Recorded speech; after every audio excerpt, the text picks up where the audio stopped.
I'm at the Future Tech Showcase, and I am going to be going to a presentation by Elkington Motors. They have two EVs at this event that are converted vehicles, converted ICE vehicles, I should say.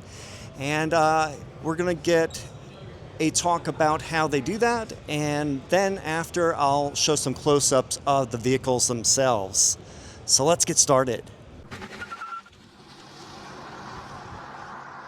Join us for a brief presentation here.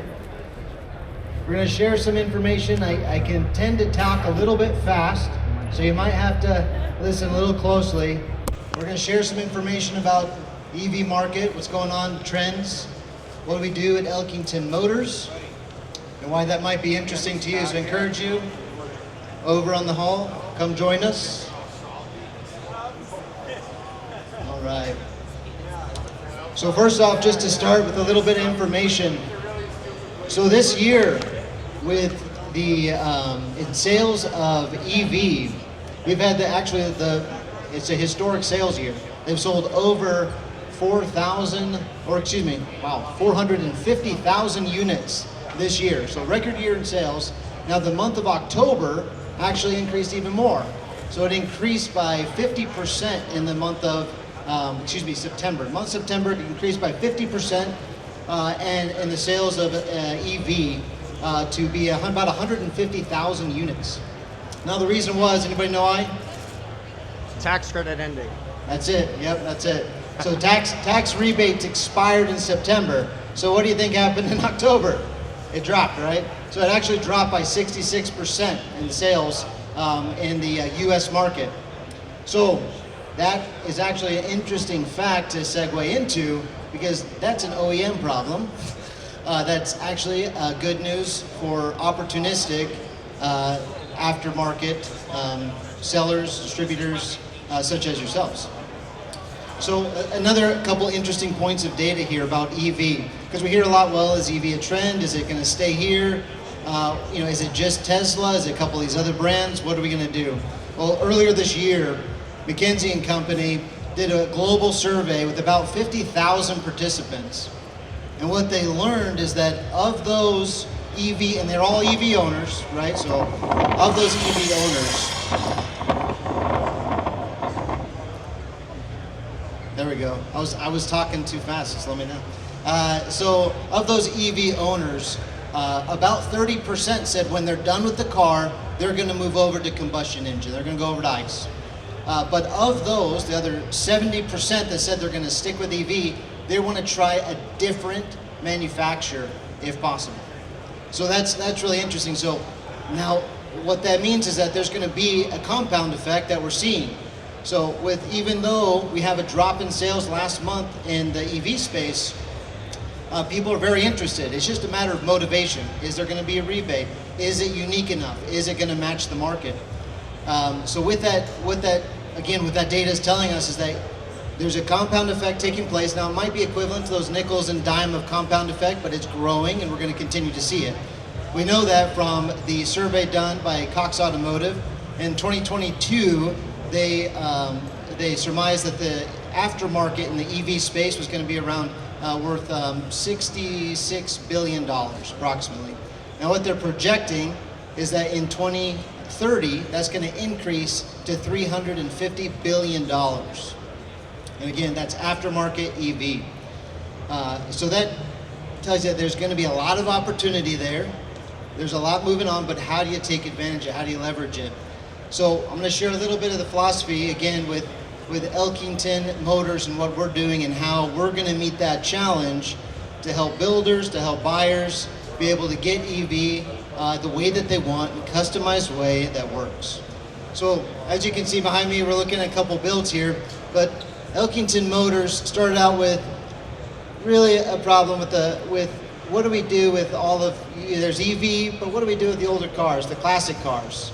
Are they going to sit out there? Are we just going to do the resto mods for the older technology, but what's new? So we decided to get them back on the road, and the way to do that is to be able to electrify them. Well, that's not a new concept, right? We've been doing that. We've had Tesla swaps. They only take 2 years and a couple $100,000, but if you're willing to wait, then there you go. It's a good solution, right? It's the only solution. Well, the founder, Dave Elkington, he wouldn't wait 2 years, so he decided to figure out and solve that problem for other people who didn't want to wait 2 years either for those Tesla swaps. And so what we're doing is we're building an EV chassis. Now there's 3 different EV chassis that we've built. They're modular to an extent in each variation. We have light truck, sedan, and then we have the Bronco.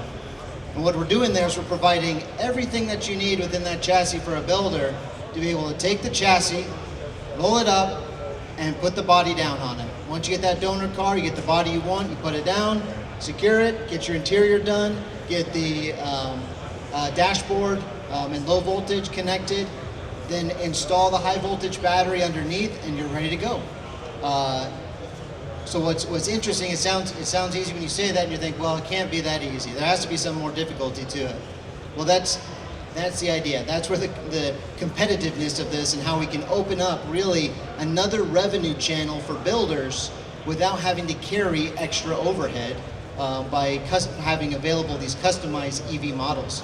So here's kind of the play that we're seeing right now with our partners, and what we're doing is you have a client and they say, hey, I'm interested in an EV vehicle, but I want to have a Mustang, 67 Mustang, can you do it?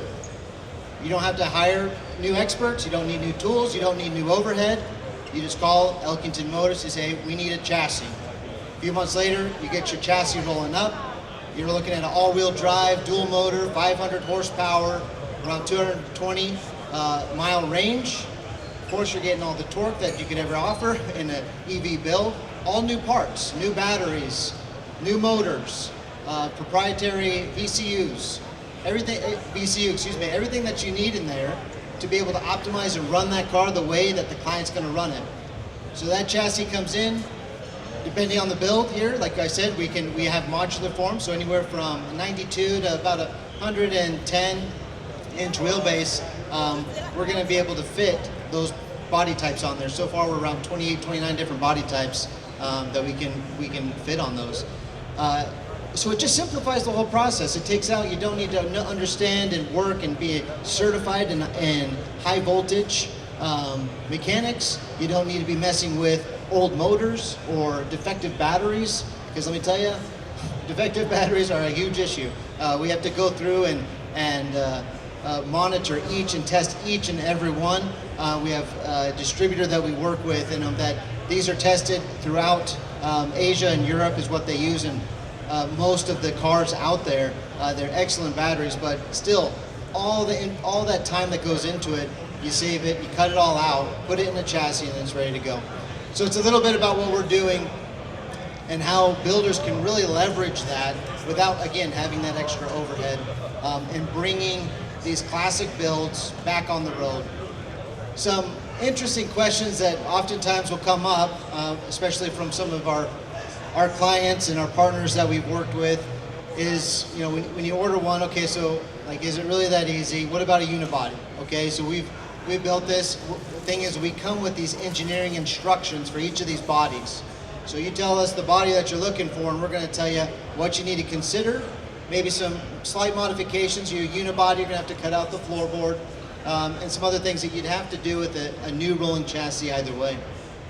But then we get that to you, and we had one customer where we brought them the chassis, and they wanted to test it. They had the body already, they already had it on the lift ready to go, and we didn't actually know that was part of the plans. We're like, okay, let's go. We slid that chassis right underneath. They fit the body on, connected what was necessary, tested out, and doing some peeling out in the parking lot there and get it going same day. So it's really the speed and the type of innovation that we think is going to be required in the aftermarket to really cater and service to buyers in this space right now. Again, with the rebates being out, sales were down last month. Everything's pointing that it's going to continue to increase, but we can't rely on limited technology. People aren't just going to want to go out and have something that halfway works. It's already been used. It has limitations because we tried to reverse engineer the software, and you can only shift certain ways or charge certain ports. It's just not acceptable to these kinds of buyers, what they're looking for. So with this type of solution, we hope that we can bring that optimization, help builders open up new channels of revenue, help buyers get the kind of customization and brand representation they're looking for in their builds, and overall deliver premium vehicles to put back on the road for the aftermarket industry. So I appreciate your time again with Elkington Motors. If you'd like to see some of our builds, on the far right side you have the black Mustang, and there's a blue one that we've the 69 Fastback Mustang next to us, as you can see in the videos here. Also one of our partners that we've worked with, Elkington Motors, right behind you with the M100, beautiful truck. Please check it out. If you have any questions, the builders, our team will be there, happy to answer anything you have. Appreciate your time. Thank you for listening, and enjoy the rest of the show.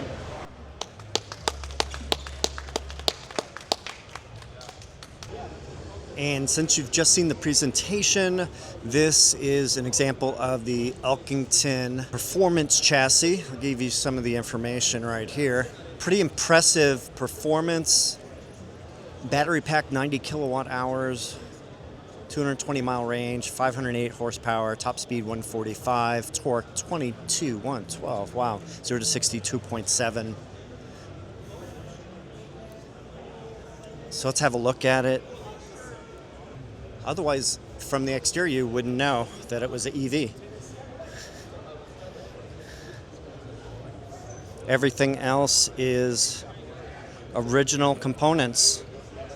Let's look in the trunk area.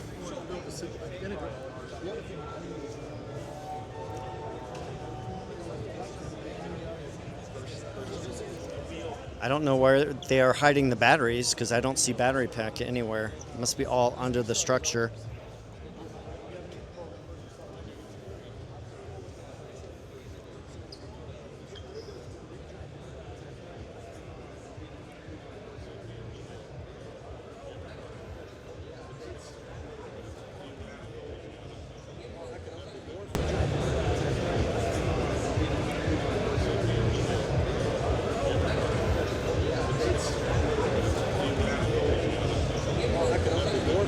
Oh yeah, could you?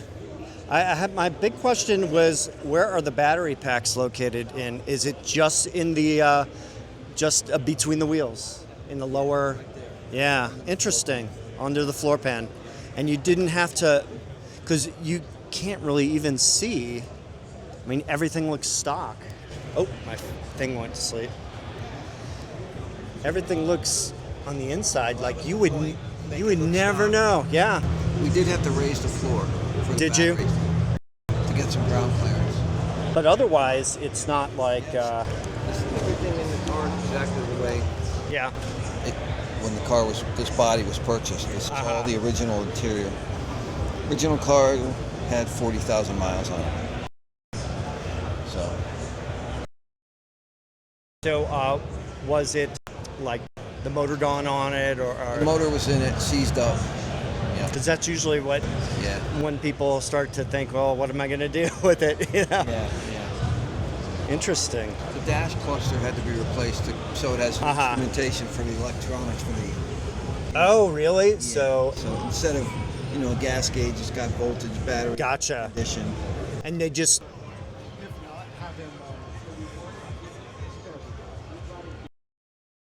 I guess I could see it better on that side, right?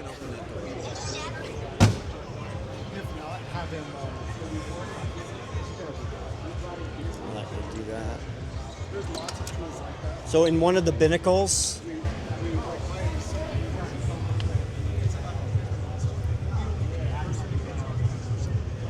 so you got like an LCD in the bottom of that. I see. That's pretty cool. Yeah. Very impressive. The wheels are copies of the original wheels, but 17-inch. Yeah. Yeah, in this day and age of ever increasing wheel sizes, these seem more normal.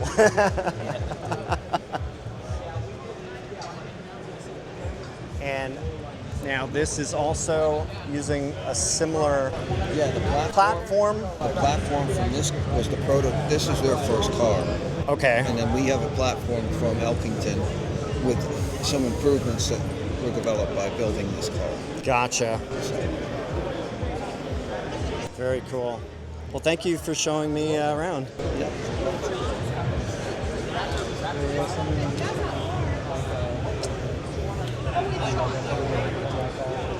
Let's have a look at this one here. And pretty much the same stats on this one. More detail I noticed on here.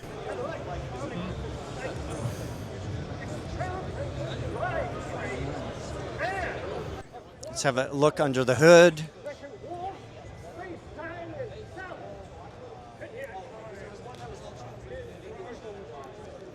I'll zoom back a little bit, get a look at the front.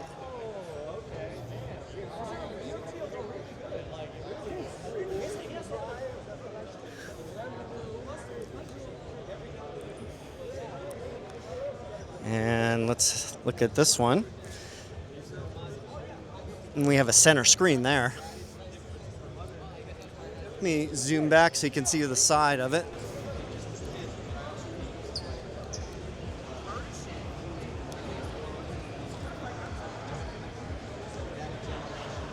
Oh, there we go. Wide angle. Excuse me. Let's have that.